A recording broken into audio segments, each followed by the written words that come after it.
నమస్తే,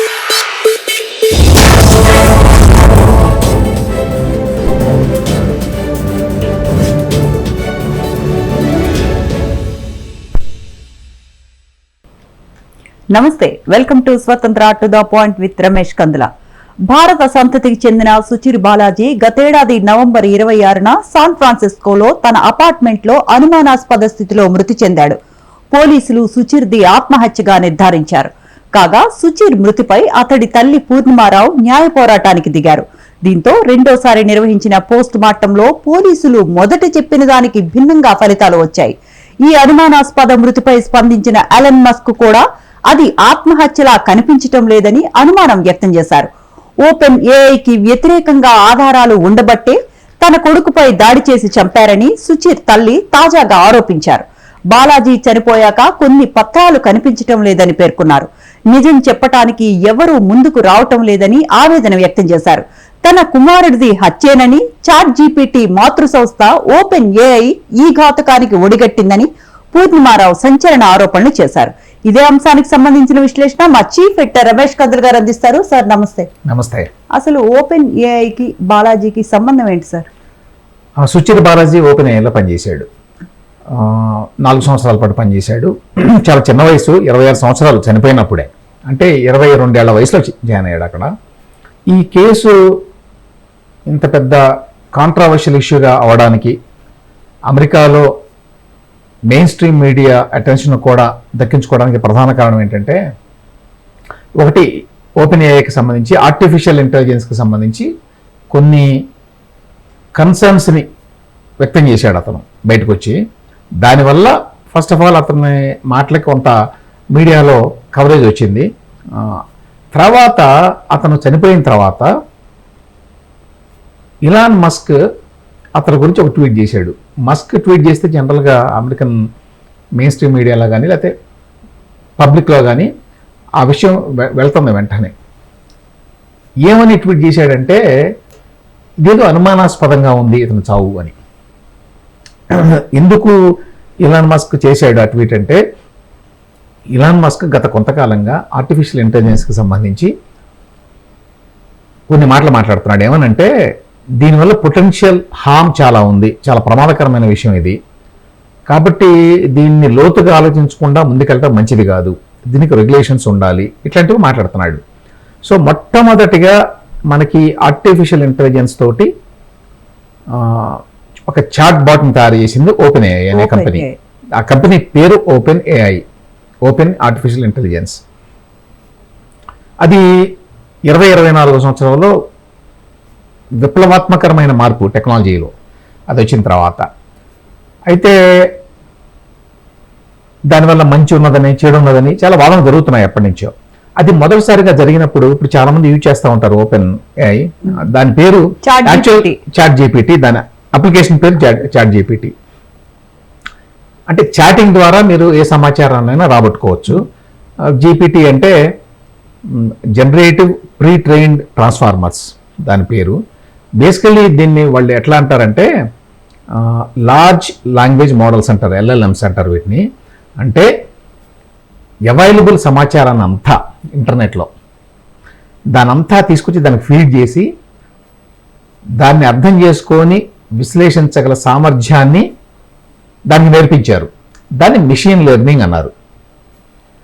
so machine ఇంతకుముందు మనం ఏ చెప్తే చేస్తాయి, ఇప్పుడు అట్లా కాదు. తను సొంతగా ఆలోచించి, ఇప్పుడు నేను స్క్రీన్ మీద చేశాను, ఊరికి హైదరాబాద్ ఐటీ సెక్టర్ గురించి చెప్పంటే లిటరల్లీ 5 సెకండ్లో వచ్చింది అది. ఇప్పుడు అంటే అంత ఫాస్ట్గా మనుషులు ఆలోచించలేరు కదా, అంత ఫాస్ట్గా రాయలేరు దాన్ని సమాచారాన్ని. సో అది ఆ రకంగా దేని గురించి అయినా సరే, అంటే all available information that's available on internet as of now. As of now కాదు, ఇంకా ఎక్కువ అవుతూ ఉంటుంది ఇంటర్నెట్లో సమాచారం. ఎంత సమాచారం ఎక్కువైతే అంత తీసుకుంటుంది, అది తీసుకోగల capacity. In fact Suchir Balaji work చేసింది ఏంటంటే ఈ సమాచారాన్ని ఫీడ్ చేయటం లాంగ్వేజ్ మోడల్కి. న్యూరల్ నెట్వర్క్స్ అంటున్నారు వాటిని. అంటే ఈ సమాచారాన్ని అంతా ఫీడ్ చేసి ఆ సమాచారాన్ని ఏ విధంగా ఉపయోగించాలి, దాన్ని ఒక మనిషిలాగా ఆలోచించి అనేది నేర్పించారు దానికి మిషన్ లెర్నింగ్ కింద. సో దాని మీద ఉన్నటువంటి సమస్యలు ఏంటంటే, అది అనేక విషయాల మీద అభిప్రాయాలు చెప్పినప్పుడు ఆ అభిప్రాయాలు ఎట్లా ఉండాలి అనేది ఆ లాంగ్వేజ్ మోడల్లో వీళ్ళు ఏం చెప్తే ఆ రకంగానే ఆలోచిస్తుంది. పిల్లల్ని పెంచినప్పుడు ఏ విధంగా నేర్పిస్తే ఆ విధంగా వాళ్ళు నేర్చుకుంటారో సేమ్ అదే విధంగా మిషన్ లెర్నింగ్లో కూడా మిషన్స్ కూడా మీరు ఏమని ఆ మోడల్లో పెడతారో ఆ ప్రకారం ఏది మంచిది ఏది చెడు, లేకపోతే ఏదైనా జడ్జి చేయటం ఒకదాన్ని, ఏదైనా అభిప్రాయం చెప్పడం, ఇట్లాంటివన్నీ కూడా వాటిల్లో బయాస్ ఉంటుంది అనేది ఒక పెద్ద సమస్య. అది నిజమా కాదా, అది పక్షపాతంతో కూడిన అభిప్రాయం ఎట్లా తెలుస్తుంది? అందరూ అలవాటు పడిపోతారు వీటికి. అది ఏది ఇస్తే అదే నిజం అనుకోవచ్చు. సో అట్లాంటి సమస్యలు చాలా ఉన్నాయి ఏఐలో. ఇంకా అన్నిటికంటే పెద్ద సమస్య ఏమిటంటే దీనికి ఫీడ్ చేశారు బోర్డు అంతా సమాచారాన్ని ఇంటర్నెట్లో. సో ఈ సమాచారం ఏదైతే ఉందో ఆ సమాచారానికి ఓనర్స్ ఉన్నారు. ఎందుకంటే న్యూస్ పేపర్ ఉంది, న్యూస్ పేపరు సమాచారం తీసుకొచ్చి పెడుతుంది, వాళ్ళు రిపోర్టర్స్ రిపోర్ట్ చేసిందంతా. న్యూస్ ఏజెన్సీ ఉంది, ఒక రైటర్ ఉన్నాడు, ఒక ఆథర్ ఉన్నాడు, ఒక నవల ఉంటుంది. మీరు ఏదైనా అడిగినా వచ్చేస్తున్నాయి కదా. ఇందులో ఎక్కడి నుంచి వస్తున్నాయి ఇవి? అక్కడి నుంచి తీసుకుంటుంది కదా. సో అతని యొక్క కాపీ రైట్స్ వైలేషన్ జరుగుతోంది కదా అనేది ఒక డిబేట్ కూడా జరిగింది. వీటన్నిటికి సంబంధించి ఇలాన్ మస్క్ గతంలోనే ఓపెన్ ఏఐకి సంబంధించి కొన్ని విమర్శలు చేశాడు. ఆ సందర్భంగా అతను ట్వీట్ చేశాడు అనమాట అప్పుడు చనిపోయినప్పుడు.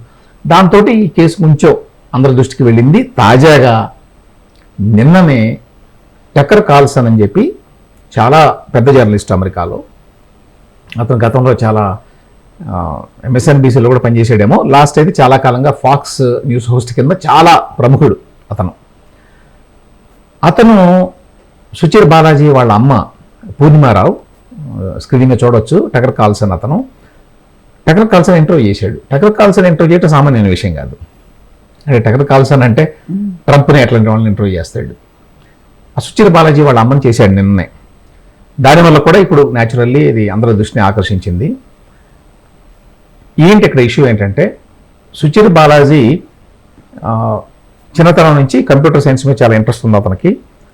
వాళ్ళ అమ్మ చెప్పేది దాని ప్రకారం అయితే ప్రాడిజీ మా అబ్బాయి అని చెప్తుంది. అంటే కంప్యూటర్ సైన్స్లో అసలు అతనికి మామూలు అండర్స్టాండింగ్ కాదు, అది చాలా చిన్నతనంలోనే చాలా నేర్చుకున్నాడు. అతను కొంతకాలం పాటు యాక్చువల్గా గ్యాప్ ఇయర్ తీసుకొని కొన్నాళ్ళు కోరాలు ఎక్కడో పనిచేసేట, అప్పుడే చాలా భారీ ఎత్తున జీతం ఇచ్చారని చెప్పింది. ఆ తర్వాత యూసీ బర్క్లీ అంటే యూనివర్సిటీ ఆఫ్ కాలిఫోర్నియా బర్క్లీ అనేది టాప్ కాలేజ్ అనమాట కంప్యూటర్ సైన్స్ అమెరికాలో. యూసీ బర్క్లీ నుంచి వచ్చాడు అంటే ఇంకా అతను టాప్ సంస్థల్లో పనిచేస్తాడు. అక్కడ చదివి రాగానే అక్కడ చదవడానికి ముందే ఓపెన్ ఏఐలో ఇంటర్న్షిప్ చేశాడు. అసలు ఓపెన్ ఏఐ అనేది అప్పుడు ఇంకా తెలియదు ప్రపంచానికి, 2018లో.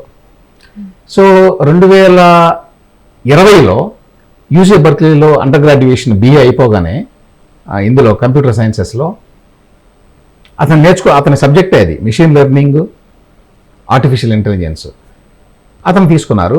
అప్పుడు డెవలప్ చేస్తున్నారు ఇంకా చాట్ జీపీటీని. ఆ డెవలప్ చేయటంలో ఇతను కూడా చాలా కీలక పాత్ర వహించాడు అంత చిన్న వయసులోనే.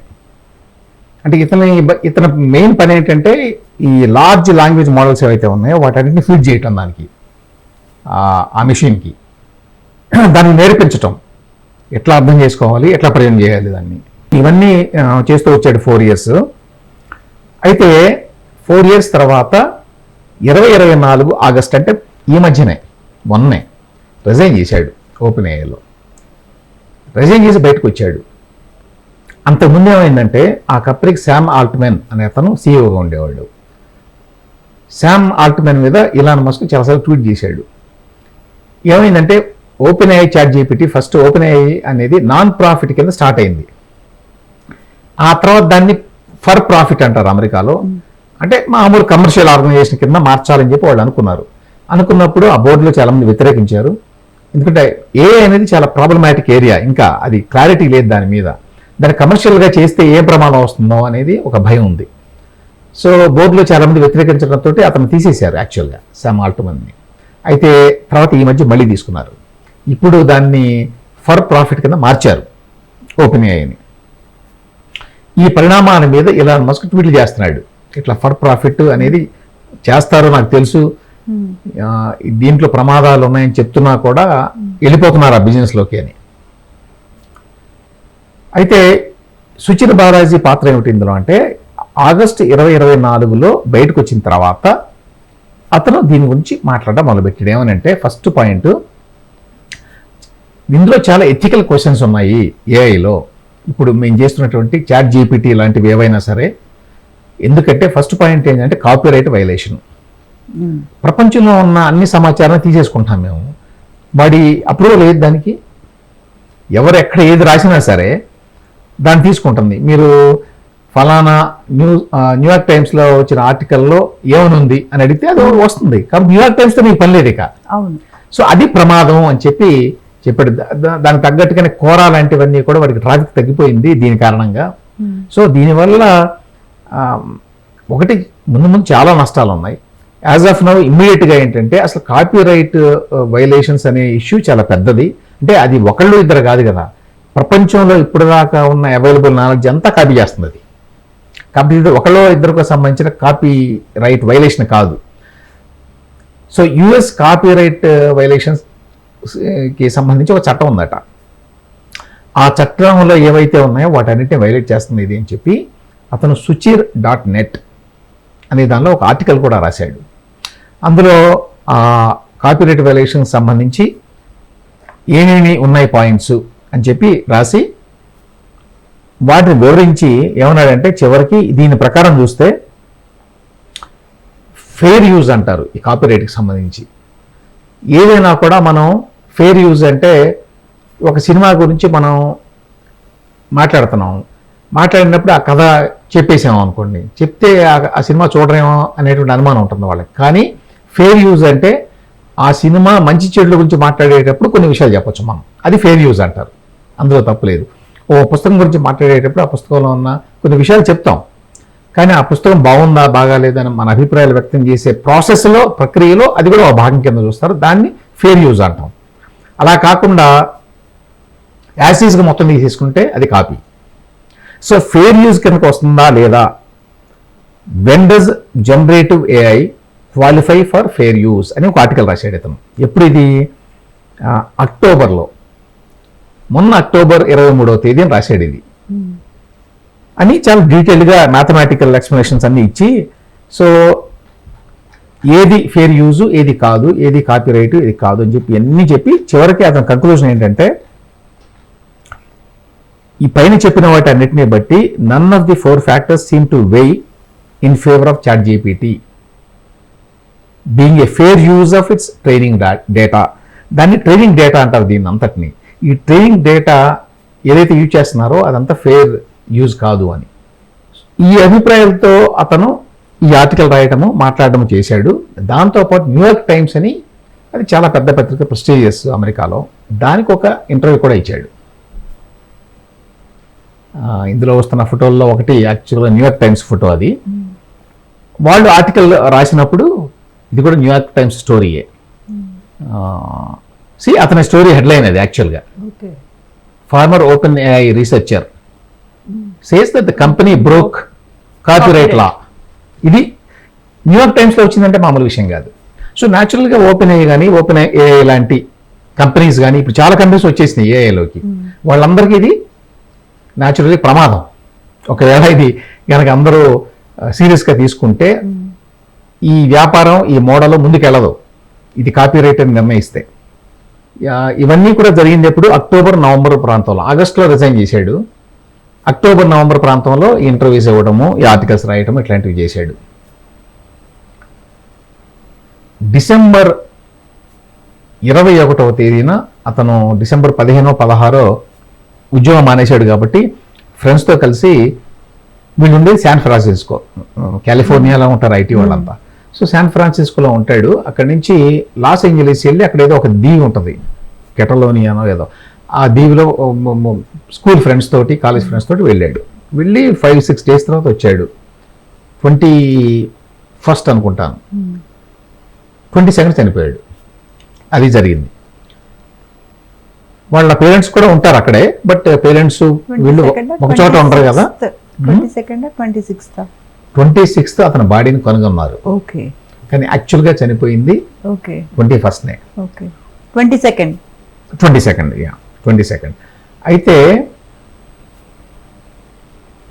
చనిపోయాడు. అది కూడా ఎలా జరిగింది, వాళ్ళ పేరెంట్స్ ఫోన్ చేస్తున్నారు, అది నేను అక్కడి నుంచి వచ్చానని చెప్పాడు వీళ్ళకి, మదర్తో ఫాదర్తో కూడా మాట్లాడాడు. ఆ తర్వాత ఫోన్ తీయట్లేదని చెప్పి వాళ్ళ మదర్ అక్కడ వెల్నెస్ చెక్ అని ఉంటుంది అమెరికాలో, మీరు ఎవరైనా ఫోన్ చేస్తే దొరకట్లేదు, మీకు అనుమానం వచ్చింది ఏమైనా అయిందేమో అని ఆ స్థానిక పోలీసులకు ఫోన్ చేస్తే వెల్నెస్ చెక్ చేయండి అంటే, వెల్నెస్ చెక్ అంటే ఏం లేదు, ఇంటికి వెళ్ళి తలుపు కొట్టి మీరు ఉన్నారా బాగానే ఉన్నారా అని అడుగుతారు, ఉంటే ఉన్నారు అని చెప్తారు వాళ్ళకి, అది wellness check. So wellness check call ఒకటి ఇచ్చింది ఆవిడ, ఇస్తే పోలీసులు అక్కడ వెళ్ళారట. వెళ్ళి తలుపులు వేసున్నాయి, కొడితే ఎవరు తీయట్లేదు, మేము తలుపులు పగలగొట్టలేము మీరు లేకుండా అని అన్నారట. ఇది 25న ఏమో జరిగినట్టుంది. సో ఈమె వెళ్ళింది అక్కడికి, వెళ్తే లోపలికి పోలీసులు ఇద్దరు వెళ్ళి వచ్చారట, మీరు వెళ్ళడానికి లేదు లోపలికి, మేము వెళ్తామని. లోపలికి వెళ్ళారు, వచ్చారు, అప్పటికే అతను చనిపోయి ఉన్నాడు అక్కడ. అయితే ఆవిడకి చెప్పలేదు, చెప్పకుండా వేరే ఇంకా పోలీసులు రావాలి, వేరే వాళ్ళు కూడా రావాలి వాళ్ళు వచ్చాక అని చెప్పి ఏదో మొత్తానికి చేశారు. కానీ నాకు అర్థమైంది ఏదో అయిపోయిందని అని చెప్పింది ఆవిడ అంతా కూడా ఈ కాల్స్ అండ్ ఇంటర్వ్యూలో. ఆ తర్వాత అక్కడ మెడికల్ ఎగ్జామినర్ పోలీసులు ఏమని డిసైడ్ చేశారంటే అతను తుపాకీతో కాల్చుకొని ఆత్మహత్య చేసుకున్నాడు అని. So that is the conclusion of the authorities, పోలీసులు కానీ వాళ్ళు చెప్పింది అది. అయితే ఇక్కడి నుంచి మొదలైంది కంట్రవర్సీ. ఏంటంటే ఆ తర్వాత కొన్ని రోజుల తర్వాత వాళ్ళ మదర్ బయటకు వచ్చి ఇది ఆత్మహత్య కాదు, ఇది మర్డర్ జరిగింది. ఎందుకు జరిగిందంటే ఓపెన్ ఏఐకి సంబంధించి మా అబ్బాయి ఇట్లా విజిల్ బ్లోవర్ అంటారు వాళ్ళు. విజిల్ బ్లోవర్ అంటే ఏదైనా ఒక పెద్ద కంపెనీలో కానీ గవర్నమెంట్లో కానీ ఎక్కడైనా సరే ఏదైనా ఒక క్రైమ్ జరుగుతోంది, ఒక అక్రమం జరుగుతోంది అని చెప్పి బయట పెట్టేవాళ్ళు. గతంలో మనకి ఎడ్వర్డ్ స్నోడెన్ ఇట్లాంటి వాళ్ళు చాలామంది ఉన్నారు, వీళ్ళంతా విజిల్ బ్లోవర్స్. వాళ్ళు మిలిటరీలో జరుగుతున్న వాటిని వెలికి తీసాడు స్నోడెన్. అట్లానే ఇతను కూడా విజిల్ బ్లోవర్గా ఉన్నాడు, న్యూయార్క్ టైమ్స్కి వీటికి ఇంటర్వ్యూలు ఇచ్చాడు. దానివల్ల ముందు ముందు సమస్యలు ఉంటాయనే ఉద్దేశంతో అతన్ని ఎలిమినేట్ చేశారు అనేది ఆరోపణ. ఇప్పుడు తాజాగా టకర్ కార్ల్సన్ ఇంటర్వ్యూలో కూడా ఆవిడ అదే చెప్పింది. అంత ముందు కూడా మీడియాతో మాట్లాడింది. చాలా చనిపోయిన తర్వాత ఓపెన్ ఏఐలో కొన్ని డాక్యుమెంట్స్ కూడా మిస్ అయ్యాయి. కాదు, అట్లా కాదు, ఓపెన్ ఏఐలో మిస్ అవ్వడం కాదు, ఓపెన్ ఏఐతో సంబంధం లేదు, అతను బయటకు వచ్చేసాడు ఎప్పుడు. ఇక్కడ ఏంటంటే వాళ్ళ మదర్ చెప్పేది ఏంటంటే టకర్ కార్ల్సన్ ఇంటర్వ్యూలో ఏం చెప్పిందంటే ఎందుకు ఇది మర్డర్ అని అనుమానిస్తున్నాం అంటే ఫస్ట్ పాయింట్ ఏంటంటే ఎవరైనా ఆత్మహత్య చేసుకునే వాళ్ళు డిప్రెస్డ్ మూడ్లో ఉంటారు, లేకపోతే ఆ రకమైన ధోరణి ఉంటుంది కొంచెం, అందుకు సంబంధించి ఆలోచనలు అవన్నీ వాళ్ళ బ్రౌజింగ్ హిస్టరీలో వాటిలో తెలుస్తుంటాయి. ఆమె ఏం చెప్తుందంటే మా అబ్బాయికి అసలు అటువంటి ఆలోచనలే లేవు, ఎప్పుడు చాలా యాక్టివ్గా ఉంటాడు, ఎప్పుడు అక్కడ ఉద్యోగం మానేసిన తర్వాత చాలా బిజీగా ఉన్నాడు ఈ పనులతోటి. తర్వాత త్వరలో స్టార్టప్ ఒకటి తాను స్టార్ట్ చేయాలనుకున్నాడు, అది చెప్పాడు మాకు. ఆ స్టార్టప్ కూడా నాన్ ప్రాఫిట్ చేస్తాను అన్నాడు. తన క్లాస్మేట్ ఎవరితో మాట్లాడాడు, అతను కూడా ఇంట్రెస్ట్ చూపించాడు ఇందులో చేరడానికి. ఇది నాన్ ప్రాఫిట్ చేస్తాను, ఇందులోంచి నాకు డబ్బులు అవసరం లేదు, నాకు ఐ హావ్ ఎనఫ్ రిసోర్సెస్ అని చెప్పాడు మా అబ్బాయి నాకు. సో ప్లాన్స్ పెట్టుకున్నాడు. ప్లాన్స్ ఎందుకు పెట్టుకుంటారు ఆత్మహత్య చేసుకునే మూడ్లో ఉండేవాళ్ళు అనేది ఒకటి. తర్వాత ఆత్మహత్య చేసుకునేవాడు 4 రోజుల ముందే లాస్ వేగాస్ అక్కడికి వెళ్ళి ఫ్రెండ్స్ తోటి ట్రిప్ వేసుకొని ఏమి రావాల్సిన అవసరం లేదు, దూరంగా ఉంటారు అందరికి, అంతేగాని ఫ్రెండ్స్తో కలిసి ఎందుకు వెళ్తారు ఆత్మహత్య చేసుకోబోయే ముందే. ఆ తర్వాత యాక్చువల్గా అతను చనిపోయిన అతని అపార్ట్మెంట్ అది. ఆ అపార్ట్మెంట్లో ఆవిడ చెప్పేది ఏంటంటే మేము వెళ్ళి చూసేసరికి అక్కడున్న పరిస్థితులను బట్టి తాను షూట్ చేసుకుంటే ఇల్లంతా గందరగోళంగా ఉండాల్సిన అవసరం లేదు, ఇంకో మనిషి ఉంటేనే చెల్లాచెదురుగా ఉంటాయి, తను ఒక్కడే ఉన్నాడు, కాల్చుకున్నారని చెప్తున్నారు, కానీ ఇల్లంతా చెల్లాచెదురుగా ఉంది ఒకటి. రెండవది వాళ్ళు అక్కడ కాలిఫోర్నియా మెడికల్ ఎగ్జామినర్ ఆఫీసు వాళ్ళు ఇది షూట్ చేసుకున్నాడు తానని చెప్పారు. అయితే ఆ తర్వాత బాడీ ఇచ్చిన తర్వాత ఫ్యూనరల్ హోమ్కి తీసుకెళ్తే ఫ్యూనరల్ హోమ్ వాళ్ళు సజెస్ట్ చేశారట ఆవిడకి, ఏంటంటే ఇదేదో ఆత్మహత్య చేసుకున్నట్టుగా అనిపించట్లేదు, మీరు ఎందుకైనా మంచిది మీరు ఇంకొక ఆటోప్సీ చేయించుకోండి మనం బరీ చేసే ముందు, క్రిమేట్ చేసే ముందు అని. వాళ్ళు ఇంకోటి చేయించారు. చేయిస్తే అందులో క్లియర్గా ఇది ఆత్మహత్య అవడానికి అవకాశాలు చాలా తక్కువ ఉన్నాయని ఇచ్చారు వాళ్ళు. ఇక అప్పటి నుంచి ఆవిడకి అనుమానాలు బాగా ఫస్ట్ దానికి సెకండ్ దానికి చాలా అంటే డిఫరెంట్. అది గవర్నమెంట్ ఇది, అది గవర్నమెంట్ కానీ రెండిటికి టాలీ కూడా అవ్వట్లేదు అని అదే ఆయన ఇదేమో చెప్తున్నారు. ప్రైవేట్ చేయించుకున్నది. బేసికలీ ఆవిడ చెప్పే పాయింట్ ఏమిటంటే అతను నుదుటి మీద కాల్చుకున్నాడు అని చెప్పారు వాళ్ళు. అయితే నుదుటి మీద పైనుంచి కాల్చుకున్నట్టుగా ఉంది. యాంగిల్ ఆఫ్ ది బుల్లెట్ ఉంటుంది కదా, యాంగిల్ ఆఫ్ ది బుల్లెట్ పైనుంచి ఎందుకు కాల్చుకుంటాడు? పైనుంచి వేరే వాడు కాల్చాలి కూర్చోబెట్టి, తనకు తానే కూర్చొని పైనుంచి ఎట్లా కాల్చుకుంటాడు? యాంగిల్ ఆఫ్ ద బుల్లెట్ ప్రకారం కరెక్ట్ కాదు. ఇంకొక అనుమానం ఏంటంటే ఆవిడ చెప్పేది యాక్చువల్గా అతను ఇమ్మీడియట్గా చనిపోలేదు, ఎందుకంటే బుల్లెట్ బ్రెయిన్లో నుంచి వెళ్ళలేదు కాబట్టి చాలాసేపు బతికే ఉన్నాడు. ఎవరో కావాలని చంపేస్తే తప్ప అది కాదు, ఎందుకంటే దెబ్బలు కూడా ఉన్నాయి తలకి. ఇంకోటి అన్నిటికంటే ఇంపార్టెంట్ ఆవిడ చెప్పింది ఏంటంటే రక్తం మరకలు చాలా చోట్ల ఉన్నాయి. ఒక చోట అతను షూట్ చేసుకుంటే అక్కడే ఉంటాయి, అక్కడే పడిపోతాడు కాబట్టి షూట్ చేసుకొని. వేరే వేరే చోట్ల ఇల్లంతా ఎందుకు బ్లడ్ మార్కులు ఉన్నాయంటే ఏదైనా స్ట్రగుల్ అయి ఉండాలి అనేది ఒకటి. దానికంటే ఇంకా ఇంపార్టెంట్ ఏంటంటే అక్కడ ఇంట్లో అపార్ట్మెంట్లో ఒక విగ్కి సంబంధించి విగ్ పెట్టుకున్నప్పుడు పెట్టుకునే క్లిప్ అది ఉన్నది అక్కడ. ఆ క్లిప్కి వెంట్రుకలు కూడా ఉన్నాయి. ఆ వెంట్రుకలు సుచిర బాలాజీ వెంట్రుకలు కాదు. అతను అసలు విగ్ పెట్టుకునే అవసరం లేదు. మన ఫొటోస్ కూడా చూడొచ్చు కదా, కుర్రవాడు ఫుల్ హెయిర్ ఉంది. కాబట్టి ఆ హెయిర్ ఎవరిది, ఎక్కడి నుంచి వచ్చింది, ఆ విగ్ ఎక్కడి నుంచి వచ్చింది, విగ్ క్లిప్ ఎక్కడి నుంచి వచ్చింది అనే దాన్ని పట్టించుకోవట్లేదు వీళ్ళెవరో అనేది ఇంకొకటి. తర్వాత ఆవిడ అనుమానం ఏంటంటే న్యూయార్క్ టైమ్స్ తర్వాత ఓపెన్ ఏఐ మీద కేసు వేసింది కోర్టులో. న్యూయార్క్ టైమ్స్ పత్రిక ఎందుకు వేసింది? మావన్నీ కూడా వీళ్ళు ట్రైనింగ్ మోడల్ కింద యూజ్ చేసేసుకున్నారు ఓపెన్ ఏఐలో, ఇది నాట్ ఫెయిర్ యూజ్, ఇది కాపీరైట్ వైలేషన్ అని చెప్పి. ఇక్కడ సుచిర బాలాజీ మాట్లాడుతున్నారు దీని గురించి కాబట్టి వాళ్ళు ఇంటర్వ్యూ చేశారు. వాళ్ళు ఒక కేసు వేశారు, ఈయన ఇంటర్వ్యూ చేశారు. ఇంటర్వ్యూ చేసిన తర్వాత వాళ్ళ మదర్ చెప్పేది ఏంటంటే తర్వాత తెలిసింది మాకు, అదేంటంటే న్యూయార్క్ టైమ్స్ వాళ్ళకి కొంత డాక్యుమెంటేషన్ ఇచ్చాడు. ఏంటి, ఈ కాపీరైట్ వైలేషన్స్ అనేవి ఎట్లా జరుగుతున్నాయి ట్రైనింగ్ మోడల్లో, ఓపెన్ ఏఐలో, చాట్ జీపీటీలో ఎట్లా జరిగినాయి అని చెప్పి ఇచ్చాడు ఇతను. ఇస్తే వాళ్ళు వాటిని పెట్టుకున్నారు తమ కేసు కోసం. ఇతను ఒక సాక్షిగా పెట్టుకున్నారు ఆ కేసులో.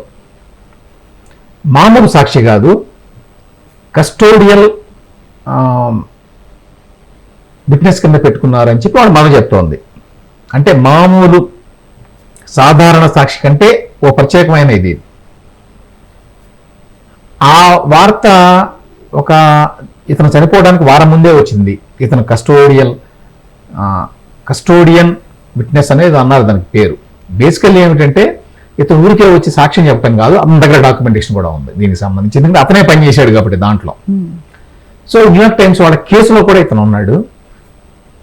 ఆ కేసులో ఉన్నట్టుగా బయటికి తెలిసిన 4-5 రోజులకే చంపేశారు మా అబ్బాయిని అనేది ఆవిడ ఆరోపణ. అయితే ఈ కేసులో ఏంటంటే ఆమె చెప్పేది ఇప్పుడు ఈ మిగతా అంశాలు ఏవైతే ఉన్నాయో రక్త మార్కులు ఎక్కడెక్కడ ఉన్నాయి అనేది ఒకటి. అతను ఎప్పుడు కూడా సూసైడల్ థాట్స్ ఉన్న వ్యక్తి కాదు అసలు, ఎందుకంటే మాతో ముందు రోజు కూడా మాట్లాడాడు. ఇన్ఫ్యాక్ట్ అతను చనిపోయిన రోజో లేకపోతే ముందు రోజో అతను బర్త్డే చేసుకున్నాడు. వాళ్ళ ఫాదర్ ఏదో గిఫ్ట్ ఏదో పంపిస్తే అది తీసుకున్నాడు. ఇవన్నీ చేయడు కదా ఒకవేళ ఆ మూడ్లో ఉంటే, అట్లా ఉంటే అనేది వాళ్ళ మదర్ ఆర్గ్యుమెంట్ అది. ఇక్కడ రక్త మార్కులు ఎక్కడ పడితే అక్కడ ఉన్నాయి. తర్వాత హెయిర్ కొన్ని ఫాలికల్స్ అవి పడి ఉన్నాయి కదా, అవి అన్నీ సుచిర బాలాజీవి కాదు, ఇంకా వేరే వాళ్ళవి కూడా ఉన్నాయి. వీటన్నిటినీ కూడా ఇన్వెస్టిగేషన్ చేయడానికి కాలిఫోర్నియా ఎవరైతే అధికారులు ఉన్నారో అథారిటీస్ వాళ్ళు ఇష్టపడడం లేదు. మేము ఎంత చెప్పినా కూడా వాళ్ళు ఇది ఆత్మహత్య, కేసు క్లోజ్ అయిపోయింది అని చెప్తున్నారు అంతే. మెడికల్ ఎగ్జామినర్ని వాళ్ళని చాలా విశ్వప్రయత్నం చేశామని. ఇప్పుడు ఆవిడ ఒకటి మీడియాకి వెళ్ళి దీని గురించి మాట్లాడితే అందరి దృష్టిని ఆకర్షించవచ్చు అనే ఉద్దేశంతో చేస్తోంది. ఇందాక నువ్వు చెప్పిన డాక్యుమెంట్స్ ఏంటంటే వాళ్ళ దగ్గర డాక్యుమెంట్స్ పెట్టుకోవడానికి ఏదో ఒక ఫెసిలిటీ ఉంటుంది అపార్ట్మెంట్స్లో. అవి నైబరు ఇతనికి కలిపి ఎక్కడో ఒకటి ఉన్నది, అందులో చాలా ప్యాకేజెస్ ఉన్నాయి అంతకుముందు. ఆ ప్యాకేజెస్ని మీరేమైనా తీసుకున్నారా అని చెప్పి అతను వీళ్ళ మదర్ అని తెలిసిన తర్వాత ట్విట్టర్లో ఎక్కడో చూసి మెసేజ్ ఇచ్చాట. ఈవిడ చెప్పేదంటే నేనేం తీసుకోలేదు ప్యాకేజెస్, అసలు అవి ఉన్నట్టు నాకు తెలియదు, ఎవరు తీసుకెళ్లారు ఆ ప్యాకేజెస్ని, అందులో ఏమున్నాయి అని ఇంకో అనుమానం ఆవిడికి. అది ప్యాకేజ్ కొన్ని తీసుకెళ్లారు ప్యాకెట్స్ అవి ఇవి అంటే. తర్వాత అతను చనిపోయే ముందు కూడా ఏమంటాం, మన బ్రౌజింగ్ హిస్టరీ ఉంటుంది ఇవాళ రేపట్లో అందరికీ. బ్రౌజింగ్ హిస్టరీ అంతా చూసినా కూడా అందులో ఎక్కడ ఆత్మహత్యకు సంబంధించిన వ్యవహారాలు ఏమీ లేవు. అతను మామూలుగా ఎప్పుడు చేసుకునేటువంటి టెక్నాలజీ రిలేటెడ్ వెబ్సైట్స్ అవి ఏవో చూసాడు. చనిపోయేవాడైతే ఇవన్నీ ఎందుకు చేస్తాడు అనేది. సో ఇప్పుడు అథారిటీస్ మీద ప్రెషర్ తీసుకురావాలి, ఏం చేయాలి అని. యాక్చువల్గా రో ఖన్నా అని చెప్పి సెనేటర్ కాలిఫోర్నియా నుంచి, అతను ఇండియనే, అంటే ఆఫ్ ఇండియన్ ఆరిజిన్, చాలా చాలా కాలం నుంచి ఉన్నాడు అతను. డెమోక్రటిక్ పార్టీ అనుకుంటాను అతను. అతన్ని కాంటాక్ట్ చేయడానికి ట్రై చేస్తే అతను మాకు సమాధానం ఇవ్వలేదు అనేది చెప్పింది టక్కర్ కార్ల్సన్ ఇంటర్వ్యూలో చెప్పింది. టక్కర్ కార్ల్సన్ ఇమ్మీడియట్గా అతనికి మెసేజ్ కూడా ఇచ్చాడు లైవ్లోనే. అదేమవుతుందో చూడాలి, ఎందుకు అతను రెస్పాండ్ అవ్వలేదు అని. అయితే ఇప్పుడు ఏమిటంటే తాజాగా గవర్నమెంట్ మారుతోంది 20వ తేదీన. గవర్నమెంట్ మారితే ట్రంప్ అధికారంలోకి వస్తే దీన్ని క్వశ్చన్ చేయడానికి అవకాశం ఉంటుంది అనేది వీళ్ళ ఆశ. యాక్చువల్గా అతను ఉన్న అపార్ట్మెంట్ని ఇంతవరకు టచ్ కూడా చేయలేదట. అంటే ఇంతకుముందు నేను చెప్పినటువంటి బిగ్ క్లిప్ ఇట్లాంటివన్నీ కూడా అక్కడ యాజిటీస్గా ఉన్నాయట. ఇప్పటికీ రక్త మార్కులు అన్నీ క్లీన్ కూడా చేయాల, వాళ్ళు ఏం పట్టించుకోవట్లేదు. అందుకని నేను యాజిటీస్గా తలుపులు తాళం వేసి పెట్టాను, అది క్రైమ్ సీన్ కింద. సో దాని మీద రేపు ఫెడరల్ గవర్నమెంట్ కనుక FBI కానీ ఎవరైనా కనుక వస్తే ఇందులో కొత్త విషయాలు తెలియచ్చు అనేది. సో ఆ రకంగా కొత్త విషయాలు తెలిస్తే, అయితే సుచిర బాలాజీ వారు జరిగిన ఒక పెద్ద మేలు ఏంటంటే ఇలాన్ మస్క్ లాంటి వాళ్ళు కూడా దీన్ని దృష్టి పెట్టారు. ఏంటంటే ఆర్టిఫిషియల్ ఇంటెలిజెన్స్ అనేది మామూలు విషయం కాదు. అంటే మనకి చాలా మందికి తెలియదు ఆర్టిఫిషియల్ ఇంటెలిజెన్స్ అంటే ఏంటనేది. ఇది చాట్ GPT, చాట్ ద్వారా మనకు విషయాలు చెప్తోంది. కానీ ఏఐని ఇంకా రకరకాలుగా వాడతారు. అది రేపు మిషన్స్లో వాడతారు, అన్నిట్లో వాడతారు. అది సొంతంగా ఆలోచించగల కెపాసిటీ దానికి ఇస్తారు, ఇవ్వగల సామర్థ్యం వస్తోంది ఇప్పుడు. దానివల్ల ప్రమాదం ఏంటంటే ఏ మిషన్ అయినా సరే మనకు వ్యతిరేకంగా చేయొచ్చు. మన ఫోన్ మనకు వ్యతిరేకంగా పనిచేయచ్చు కావాలంటే, దానికి సొంత ఆలోచనలు వచ్చేట్టుగా చేయొచ్చు అన్నమాట. ఏదైనా మిషన్ చేయొచ్చు. ఆయుధాలు ఉంటాయి, ఆయుధాలు కూడా ఇప్పుడు ఇవాళ రేపట్లో టెక్నాలజీ డ్రివెన్ కదా అవి కూడా. సో టెక్నాలజీ ఎక్కడ ఉంటే అక్కడ ఏఐ ఉంటుంది. ఏఐ ఉంటే దాన్ని మీరు ఎవరైనా సరే దాంట్లో ఆర్టిఫిషియల్ ఇంటెలిజెన్స్ ద్వారా ఏమైనా చేయించవచ్చు దాన్ని. తర్వాత మన బ్యాంకింగ్ ట్రాన్సాక్షన్స్ ఇట్లాంటివి మన నిత్య జీవితంలో ఉండేవి కూడా మనిషి అనేవాడు లేకుండానే వాటిని మ్యానిపులేట్ చేయొచ్చు. మ్యానిపులేట్ చేస్తే మొత్తం గందరగోళం అయిపోతుంది సొసైటీ అంతా. చాలా ప్రమాదాలు ఉన్నాయి అనేది ఉన్నది కాబట్టి దాని మీద ఫోకస్ వచ్చింది. అట్లా ఫోకస్ రావడానికి సుచిర బాలాజీ కాంట్రిబ్యూషన్ అయితే ఎంతో కొంత ఉంది. Right, thank you sir. ఇది ఇవాల్టి to the point with Ramesh Kandula. Stay tune to స్వతంత్ర.